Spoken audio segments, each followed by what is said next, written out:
Hello and welcome to September's Metastatic Breast Cancer podcast, where we continue our journey through Nomad, No Lotus, The Art of Transforming Suffering by Thich Nhat Hanh. And we're now on the chapter focused on practices for happiness. And this chapter really teaches us to connect with our breath so that we can embrace joy in our lives. Thich Nhat Hanh says that to go from the realm of the body to the realm of feeling, we can generate joy. Breathing in, I'm aware of the feeling of joy. A mindfulness practitioner is able to generate joy and happiness. It's not so hard. There's a little difference between joy and happiness. Joy still has some of the element of excitement or anticipation in it. In happiness, there is ease and freedom. The French have a song that they like to sing, which translates to, "What are you waiting for in order to be happy?"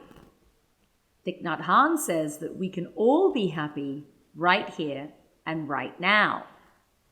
When you bring your mind home to your body, you're established in the present moment, and you become aware of the many wonders of life that are there, in and around you.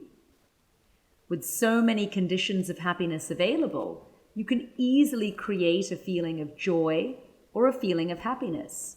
And each of the exercises that we have gone through each month make this possible.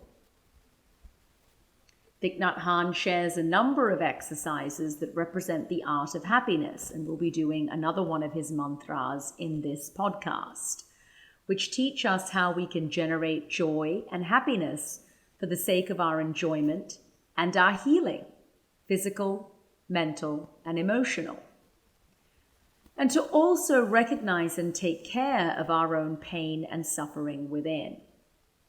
So here he teaches us breathing in, I'm aware of the painful feeling in me. And when a painful feeling arises, the practitioner knows how to use mindfulness to handle it. You don't allow the painful feeling to overwhelm you or push you to react in a way that creates suffering for yourself and for others. Breathing in, I'm aware of the painful feeling in me. Breathing out, I'm aware of the painful feeling in me. This is an art. We have to learn it because most of us don't like to be with our pain. We're afraid of being overwhelmed by the pain, so we always seek to run away from it. There's loneliness, fear, anger, and despair in us. Mostly we try to cover it up by consuming. There are those of us who go and look for something to eat. Others turn on the television. In fact, many people do both at the same time. And even if the TV program isn't interesting at all, we don't have the courage to turn it off, because if we turn it off, we have to go back to ourselves and encounter the pain inside. Thich Nhat Hanh teaches us that his offerings provide us with many items to help us in our efforts to avoid the suffering inside. According to this teaching and practice, we do the opposite. We go home to ourselves and take care of the pain without looking for constant distraction. The way to go home without fear of being overwhelmed by the pain is by practicing mindful walking or mindful breathing. And this is a really great way to generate the energy of mindfulness. Fortified with that energy, we recognize the painful feeling inside and embrace it tenderly. We lullaby the crying baby, just as the third exercise is aware of the body, and the fourth is calming the body. The seventh exercise is to be aware of the painful feeling, and the eighth is to embrace calm and soothe the pain. All of these exercises are simple and are easy enough for us to practice in daily life. Now this month we'll be focusing on the next mantra, and Thich Nhat Hanh says that the 6 mantras are ways to express love and compassion.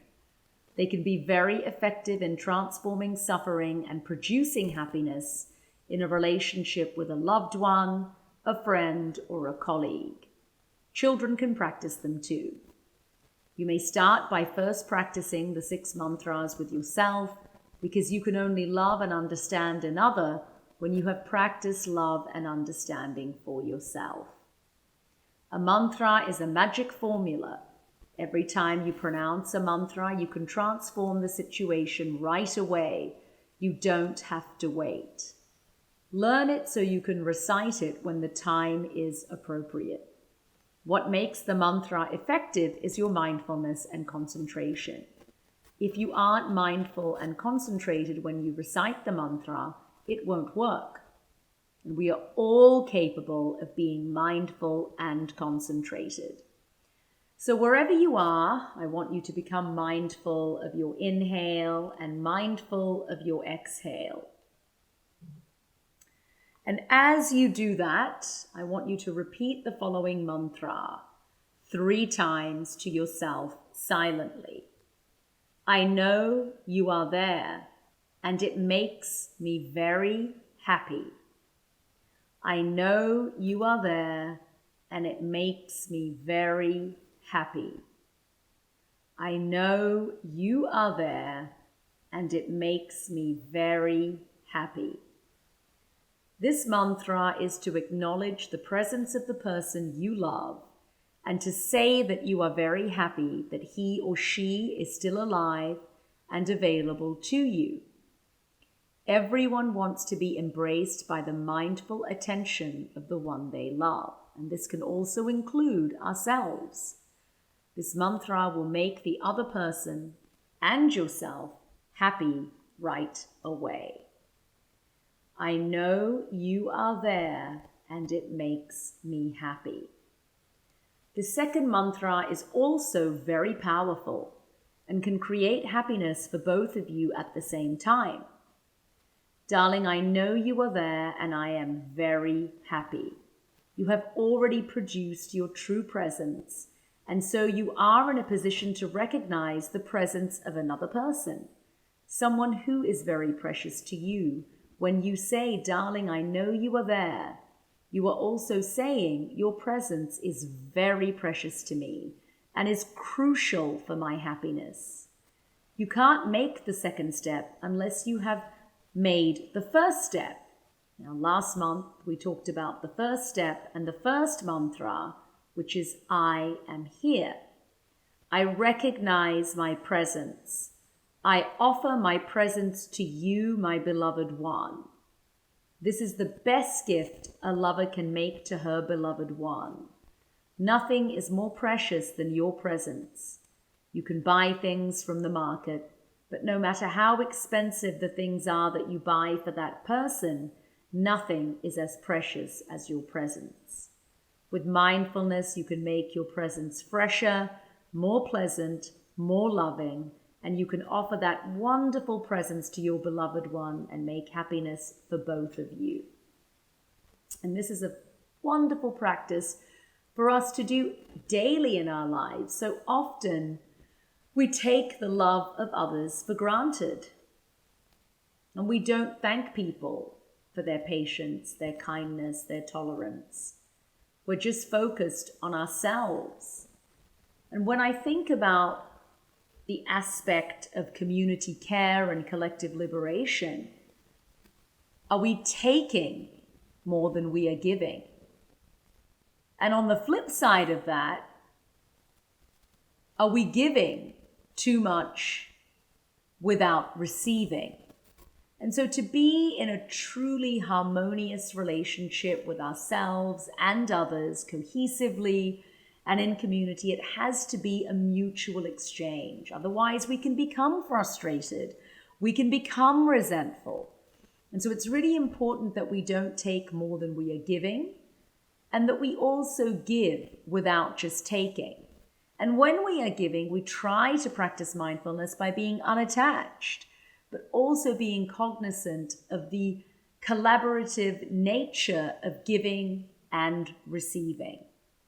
So as the coming month unfolds, I want you to bear this mantra in mind and enjoy the journey, taking your attention back to your breath, back to the present moment, and not hurrying as much. Many of us are always in a perpetual hurry, and we don't enjoy the steps we make. Every time we stop and bring the mind back to our breath and our step, we can produce a feeling of joy and peace and get in touch with the wonders of life. Our body is a wonder. Our body is like a flower. It's a wonder of life. And there are so many wonders of life around us and inside us that we're unable to be in touch with because we're always in a hurry. And this is something I find myself struggling with my constant to-do list. I'm perpetually hurrying or rushing or trying to get things done. And all it does is create more stress and anxiety. And the more that I can give myself license to slow down, and I have to add, it's giving ourselves license. Because what can often happen is sometimes when we have the time to slow down, we don't. We continue to rush and hurry. So really give yourself the license to slow down and embrace happiness. As we're looking for something, maybe for some happiness, so we miss the life all around us. We walk like zombies staring down at our smartphones or lost in our thoughts, and we don't enjoy our steps. So give yourself license to embrace happiness in the coming month, to slow down, to sit with yourself in peace, in joy, and embracing each and every moment and each and every emotion without judgment and without resistance in order to transcend them. Sending you all much love, and I hope that you'll join us for our September mindfulness group and look forward to seeing you all then.